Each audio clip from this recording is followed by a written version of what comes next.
Madame, Monsieur, bonsoir. À la grande tribune ce soir, un chercheur, un politologue, un historien, un écrivain. Écrivain parce qu'il vient de célébrer, il faut le rappeler, ses 40 ans de publication.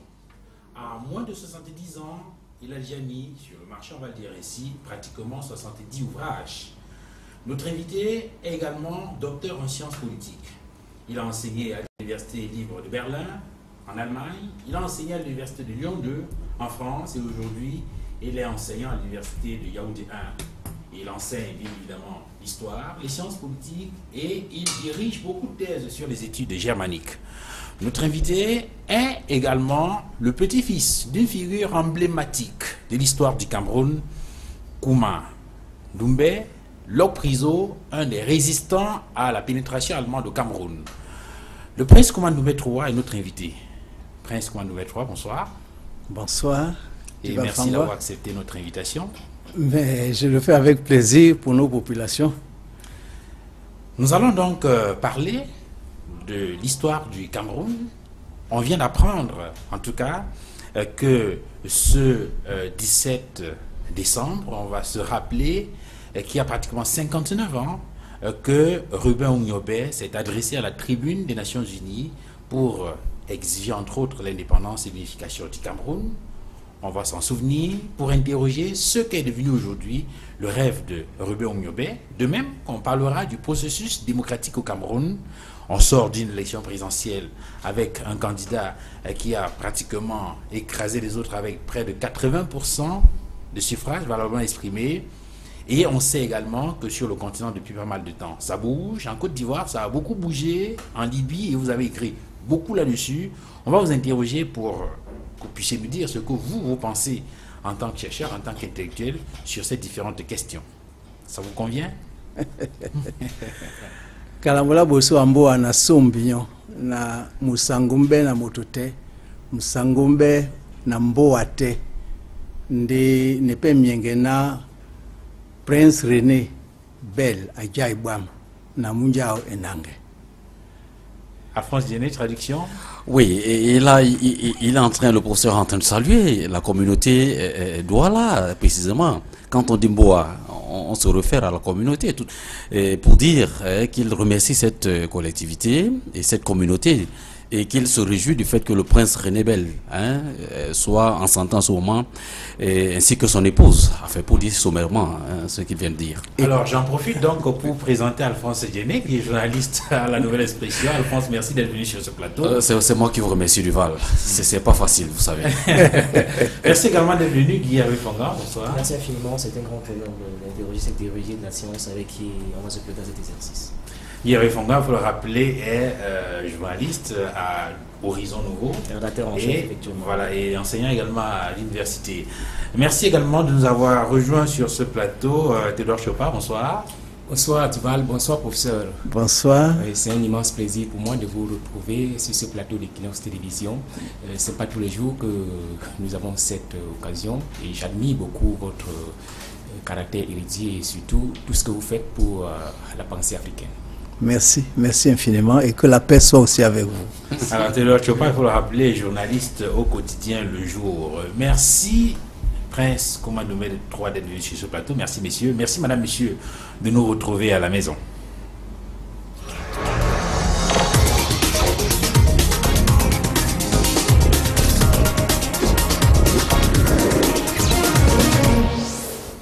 Prince Kouma Doumbé III, 17 décembre 1952, 17 décembre 2011, pratiquement 59 ans que Ruben Ouniobé, figure emblématique camerounais, s'adressait à la tribune des Nations Unies, je crois au cours de la 4e session de l'Assemblée générale de cette organisation internationale.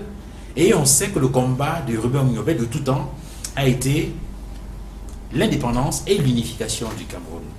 Aujourd'hui, plus de 50 ans après, est-ce qu'on peut dire que le rêve de Ruben Ouniobé est réalisé en regardant le Cameroun tel qu'il se présente?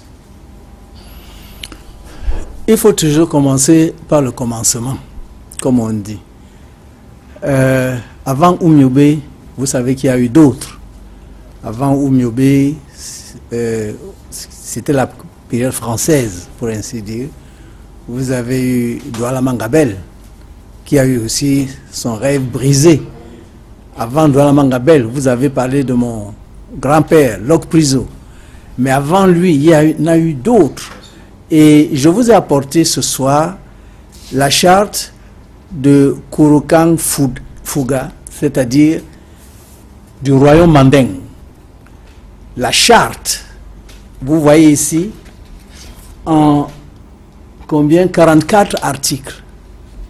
Et j'invite tous nos politologues à un peu d'humilité quand ils nous font de la science sur les constitutions françaises, américaines, etc. et ignorent. C'est pour dire quoi? C'est pour dire que longtemps avant, au Moyen-Âge, 1236. Donc pratiquement la constitution, si vous voulez, du royaume Manding de 1236. Est-ce qu'on enseigne ça dans nos universités? Est-ce que dans nos départements de sciences politiques et sciences juridiques, on enseigne ce genre de choses? C'est pour cela que j'ai dit, avant donc de parler de Oumiobe, il faut aller aux origines. Quand on vous a coupé de vous-même, quand on vous a coupé de votre héritage intellectuel et scientifique, et on veut maintenant, n'est-ce pas, vous rendre esclave de la pensée des autres, comme vous, si vous n'aviez jamais inventé de penser vous-même. C'est grave. Alors, Prince Komanoube III, je lis dans cet ouvrage. Vous voyez, ça, vous voyez, est-ce qu'on a déjà vu ça? Et ça, on peut produire ça même pour, disons, les royaumes camerounais. C'est où? Dans nos universités. Je fais ce travail-là. Mais combien de professeurs est-ce qu'ils le font? Professeur, j'avais justement cette question en travers de la gorge quand j'entrais dans ce studio. Pourquoi, selon vous, ces connaissances ne sont pas aujourd'hui diffusées dans nos... C'est dangereux. Il ne faut pas savoir qui vous êtes. Et nous payons des impôts pour que nos écoles et universités fonctionnent, pour que nous ne sachions pas qui nous sommes. Qui a intérêt aujourd'hui à ce qu'on ne sache pas exactement, par exemple, qui était Rubén Oumiobe, qui était Koumandoumbé, qui était... Je suis encore... Enfin, on fait de vous des esclaves.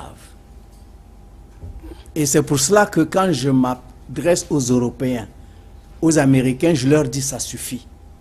Nous sommes aujourd'hui, c'est-à-dire dans un nouveau siècle où le dialogue réel, où on peut se regarder les yeux dans les yeux, est important. Parce que non seulement nous-mêmes, quand nous allons puiser dans ces sources-là, nous allons découvrir énormément de choses, mais nous allons aussi découvrir des choses qui sont importantes et qui peuvent aider les Européens et les Américains aujourd'hui, parce que quelque part, je crois qu'ils ont perdu les pédales dans ce qu'ils font dans le monde. Vous avez écrit dans cet ouvrage, l'Afrique s'annonce au rendez-vous, la tête haute, un ouvrage qui, il faut le dire, a été postfacé par le pasteur Simon Bolivar Djambi-Wandji. Oui. Et à l'introduction, vous dites, je reprends ce que vous voulez dire, une personne dont la mémoire a été effacée nous retrouvera par le chemin de la maison. Qui a effacé la mémoire des Africains? Mais les Africains, pratiquement depuis l'esclavage, la colonisation et la néocolonisation, parce qu'il faut dire que nous sommes malheureusement encore en néocolonisation, il ne faut pas se cacher, c'est-à-dire se voiler la face. On fait tout pour vous dire que vous n'avez jamais été, que vous n'avez jamais rien fait. Je vous montre ici, et quand vous dites qui a intérêt, mais celui qui vous domine a intérêt. Vous avez ici l'os d'Ishango. L'os d'Ishango, c'est la démonstration mathématique la plus vieille du monde, 22 000 ans avant Jésus-Christ. Et elle est africaine. On a découvert ça en République démocratique du Congo. L'os d'Ishango. Alors, vous comprenez pourquoi on n'apprend pas ça dans les écoles? Pourquoi? Pourquoi on cache ça? Effectivement, il ne faut pas qu'on dise que ce sont les Africains qui sont... que c'est l'Afrique qui est la mère de la science. Il ne faut pas qu'on dise ça. Il faut qu'on croie que c'est les autres. Et vous avez encore ici, vous comprenez, c'est grave. Regardez le fameux théorème de Pythagore. Le fameux théorème de Pythagore, n'est-ce pas, que nous apprenons tous à l'école. Le voici, 1300 ans avant la naissance de Pythagore. En Égypte. En Égypte africaine, en Égypte noire, pas Égypte arabe. Donc ça suffit la falsification. Ça suffit la falsification. Et cette falsification, parce qu'il ne faut pas que vous les Africains, on vous fasse comprendre que c'est vous qui avez enseigné les autres. Pythagore est venu apprendre en Afrique. Mais bon, ça je crois que maintenant, je crois que pas tout le monde, mais beaucoup de gens le savent déjà. Mais je vous ai montré l'os du Shango tout à l'heure. Avant l'Égypte, 22 000 ans avant Jésus-Christ, c'est bien avant l'Égypte. L'Égypte, c'est peut-être il y a 5 000 ans. Et nous faisions déjà cette démonstration mathématique. Et les autres sont venus apprendre et ont copié. Et maintenant, mais quand l'enfant va à l'école, à Douala, à Yaoundé, à Garoua, etc., pour lui, la science, c'est le blanc. Lorsque déjà on vous a entendu et on vous a vu écrire peut-être en neuf, vous écrivez un livre, Dialogue en noir et blanc, avec Jean-Yves Loud. Oui, je crois que ce livre a encore de mémoire pour vous. C'est mon frère blanc. Ben, alors maintenant, vous revenez dans un discours on vous dit, est-ce que ce n'est pas une fuite en avant de l'intelligence africaine ou de l'intelligence africaine qui rejette le tort? Quelle est la responsabilité réelle de vous autres, les Africains, dans ce processus de cachotterie ou de je ne sais pas quoi dire? Vous avez bien fait de mentionner Jean-Yves Loud. Jean-Yves Loud, c'est vraiment mon frère. Mais il est blanc. Il est lyonnais. C'est pour dire que le discours que je tiens n'est pas un discours anti-blanc. Et justement, j'ai écrit ce livre-là. Ce sont des lettres. Un jour, puisque j'enseignais à l'université de Lyon, n'est-ce pas? Et quand j'ai décidé que j'arrête, il faut que je rentre au pays pour donner ma contribution, pour enseigner. En 1979, j'étais dans la voiture avec Jean-Yves Loud à Lyon. Et je lui ai dit, quand je vais rentrer, comment notre amitié là, elle peut continuer? Et comment est-ce que nous pouvons faire profiter notre amitié à nos peuples européens et africains? Je lui ai donc dit, ok, dès que je rentre au Cameroun, je vais t'écrire. J'ai commencé à écrire. Je n'étais pas satisfait. Je me dis, mais qu'est-ce que moi, Kouma Doumbé, je peux dire à un blanc?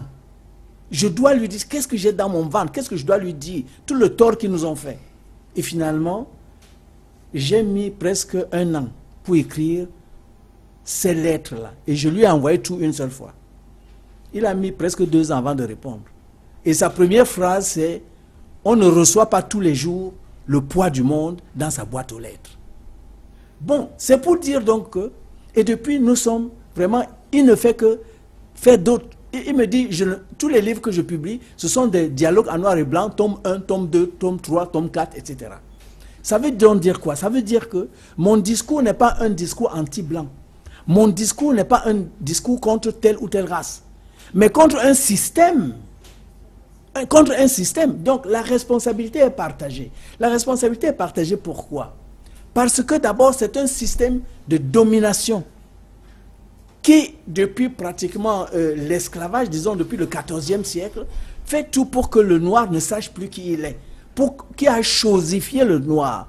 Et quand on t'a chosifié, quand on t'a volé ton âme, on te maîtrise, on te manipule comme on veut. Et vous voyez ça dans certaines églises même, par exemple, on fait ça. Donc la responsabilité est partagée. Mais nous, on dit qu'on est indépendant depuis 1960, non. Ça veut dire que, normalement, on devrait donc avoir pris nos responsabilités. Mais c'est là aussi on voit que ces indépendances ont été un lamentable échec. Bon, mais il faut que individuellement nous continuions à prendre nos responsabilités. Et moi, Kouma Doumbé, depuis l'âge de 17 ans, j'ai pris mes responsabilités. J'écris, j'écris, j'écris. C'est ce que je peux faire. Je ne suis pas un homme d'État.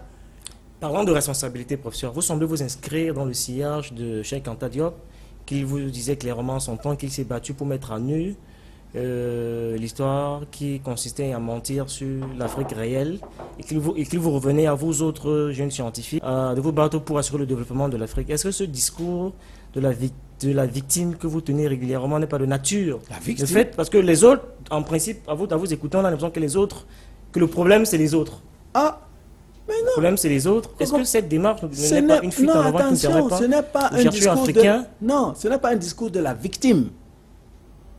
C'est très important à comprendre.